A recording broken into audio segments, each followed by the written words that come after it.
तो कहानी की स्टार्टिंग में हमें ये दिखाया जाता है कि चारों तरफ आग की लपटें उठ रही हैं। एक बहुत ही भयानक और खतरनाक स्केलेटल डीमन सामने खड़ा है, जो गुस्से में चिल्लाकर बोलता है, दिस एंड्स नाउ। यानी ये सब अभी खत्म होता है। और वो सामने खड़े लड़के का नाम लेता है, लियोन क्लाइन। लियोन क्लाइन, जो कि इस दुनिया का सबसे पावरफुल ग्रैंड मेज है। उसके चेहरे पर थोड़ी थकान जरूर है, पर उसकी आंखों में दुश्मनी साफ दिख रही है। वो डीमन लॉर्ड की तरफ देखता है और बिल्कुल शांति से बोलता है, इट एंड्स फॉर यू। यानी ये खत्म तो होगा, पर तुम्हारे लिए। और तभी एक बहुत बड़ा ब्लास्ट होता है। लियोन अपनी पूरी ताकत से एक बर्फ आइस मैजिक का स्पेल कास्ट करता है और चिल्लाता है, खत्म हो जाओ। Daemon Lord वेलपोर। लियोन का ये अटैक इतना खतरनाक होता है कि बर्फ की बड़ी बड़ी चट्टानें उस डीमन लॉर्ड के आर पार निकल जाती हैं और वो डीमन दर्द के मारे चिल्लाने लगता है, आ। खत्म होने से ठीक पहले डीमन लॉर्ड वेलपोर गुस्से में लियोन को श्राप देते हुए बोलता है, तुम्हें मेरा श्राप लगे लियोन क्लाइन, ये अभी खत्म नहीं हुआ है। और एक बड़े से धमाके के साथ वो डीमन वहां राख बन जाता है। हम देखते हैं कि लियोन वहां थक कर बैठ जाता है और चैन की सांस लेते हुए बोलता है, अब इस दुनिया में शांति होगी।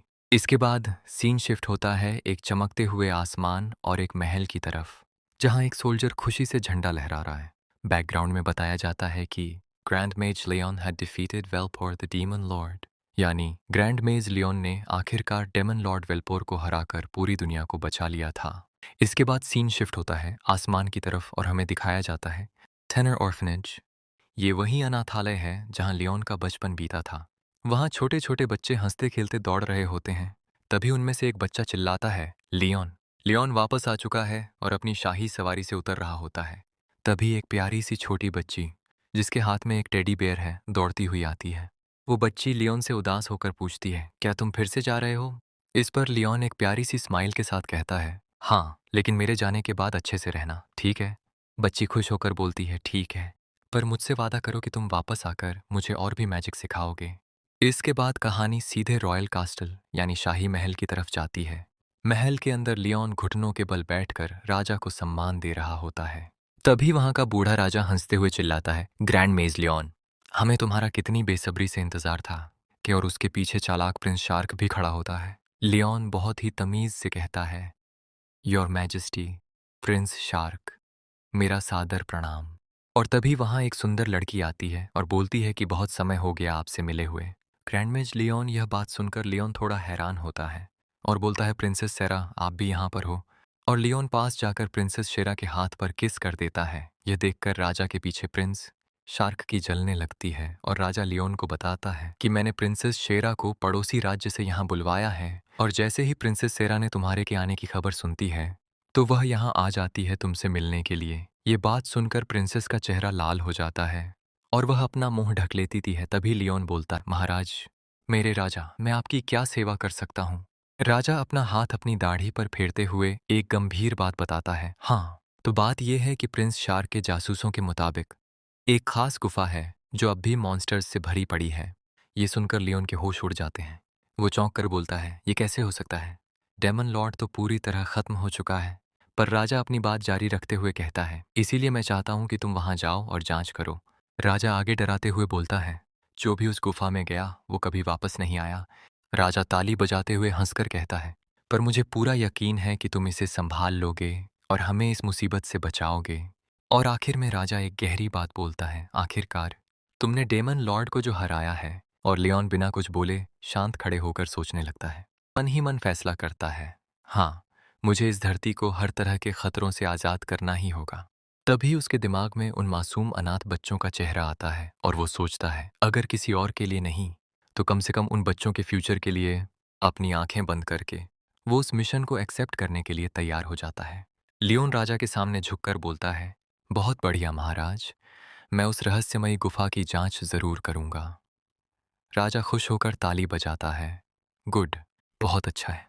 पर तभी राजा एक बड़ा ट्विस्ट लाता है और कहता है, जैसे ही तुम्हारा ये काम पूरा हो जाएगा हम प्रिंसेस सैरा के साथ तुम्हारी शादी की बात को आगे बढ़ाएंगे। ये सुनते ही प्रिंसेस सैरा का चेहरा शर्म के मारे एकदम लाल हो जाता है और वो कहती है, हे भगवान महाराज।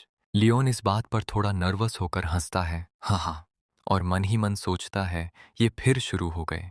महारानी के साथ शादी की बात करना अभी बहुत जल्दबाजी होगी। तभी पीछे खड़ा प्रिंस शार्क एक बहुत ही घिनौनी और चालाक स्माइल देता है, जिसे देखकर साफ पता चल रहा है कि उसके दिमाग में कुछ गंदा चल रहा है। फिर राजा कहता है कि प्रिंस शार्क को उस गुफा का रास्ता पता है, इसलिए आज की रात यहीं रुको और सुबह होते ही निकल जाना। लियोन सिर झुकाकर मान जाता है, यस माय किंग। और प्रिंसेस सेरा कहती है, प्लीज बी सेफ ग्रैंड मेज।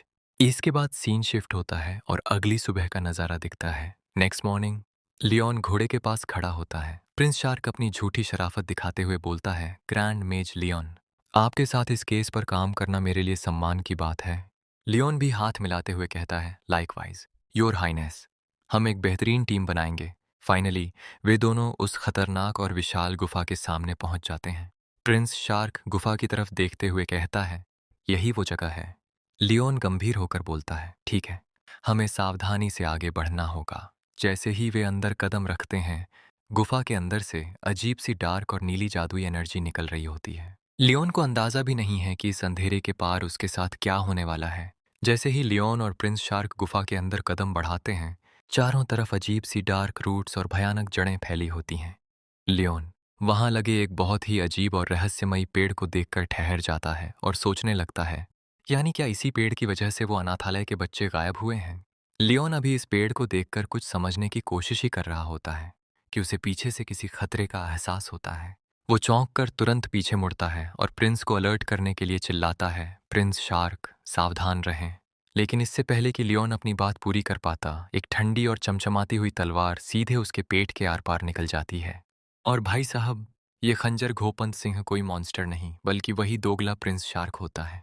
प्रिंस शार्क के चेहरे पर इस वक्त एक बेहद घटिया, साइको और डरावनी स्माइल होती है। लियोन के मुंह से खून की धार निकल पड़ती है, उसकी आंखें फटी की फटी रह जाती हैं और वो दर्द के मारे सीधे जमीन पर घुटनों के बल गिर जाता है। लियोन अपने घाव को पकड़ता है और हाँफते हुए अपनी कांपती आवाज में पूछता है, प्रिंस शार्क, मैं कुछ समझा नहीं, तुमने ऐसा क्यों किया? प्रिंस शार्क अपनी तलवार को और जोर से दबाते हुए पागलों की तरह हंसता है और चिल्लाता है, लियोन तुम यहीं मरोगे। और फिर वो अपना असली घटिया रीजन बताता है, क्या तुम्हें सच में लगा था कि मैं प्रिंसेस सेरा को तुमसे छीनने दूंगा? अरे भाई भाई भाई, जरा इस प्रिंस शार्क के दिमाग का कचरा तो देखो। इसको लग रहा है कि हमारा सीधा साधा हीरो लियोन इसकी सो कॉल्ड प्रिंस शार्क यानी प्रिंसेस सेरा को इसे छीन रहा है। अबे वो आशिक मिजाज प्रिंस, उस बेचारी प्रिंसेस को तो लियोन के आते ही खुशी के आंसू आ गए थे। वो तो पहले से ही लियोन पे लट्टू बैठी है, पर ये वन से डैड आशिक इतना बड़ा साइको निकला कि लड़की के चक्कर में सीधे देश के सबसे बड़े हीरो की पीठ में ही छुरा घोंप दिया। इसे कहते हैं प्यार में अंधा और अक्ल से पैदल होना। लियोन अपनी बची कुची ताकत समेटता है और गुस्से में प्रिंस पर चिल्लाता है, बकवास बंद करो, मुझे किसी ताकत या शादी में कोई दिलचस्पी नहीं है। और वो आगे अपनी असली नीयत बताते हुए कहता है, मैंने जो भी जंग लड़ी, जो भी किया, सिर्फ उन अनाथ बच्चों के फ्यूचर के लिए किया। लियोन की ये सच्चाई सुनकर भी प्रिंस शार्क के दिल पर कोई असर नहीं होता।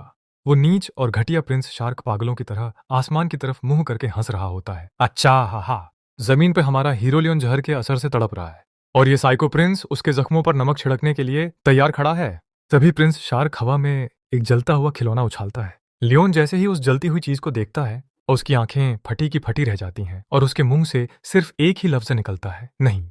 क्योंकि दोस्तों, वो आधी जली हुई चीज कोई आम खिलौना नहीं, बल्कि उसी छोटी बच्ची का टेडी बियर था जिससे लियोन वादा करके आया था। प्रिंस शार्क हंसते हुए कहता है, यानी तुम्हारे वो प्यारे भाई बहन अब इस दुनिया में नहीं रहे।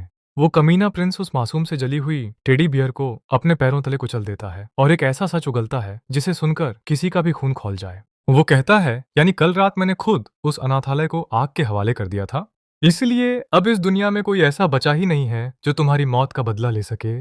अरे भाई साहब, इस प्रिंस शार्क की नीचता का लेवल तो देखो। मतलब जलन और नफरत में कोई इतना अंधा कैसे हो सकता है? लियोन को रास्ते से हटाने के लिए इस शैतान ने उन मासूम बेकसूर अनाथ बच्चों को जिंदा जला दिया। जरा इसकी शक्ल देखो, इसके चेहरे पर वो शैतानी मुस्कान। इसे तो विलेन बोलना भी विलेंस की बेइज्जती है। हमारा शेर लियोन जहर की वजह से बेबस है, वरना इस प्रिंस को तो वो एक झटके में भस्म कर देता। लियोन का दिल पूरी तरह टूट जाता है, उसका दिमाग सुन्न हो जाता है। वो गुस्से और नफरत से पागल होकर चिल्लाता है, ऐसा नहीं हो सकता, वो सारे बच्चे। शार्क, तुम नीच इंसान। लेकिन इससे पहले कि लियोन गुस्से में कुछ कर पाता, प्रिंस शार्क अपनी पूरी ताकत से एक लात सीधे लियोन के सीने पर मारता है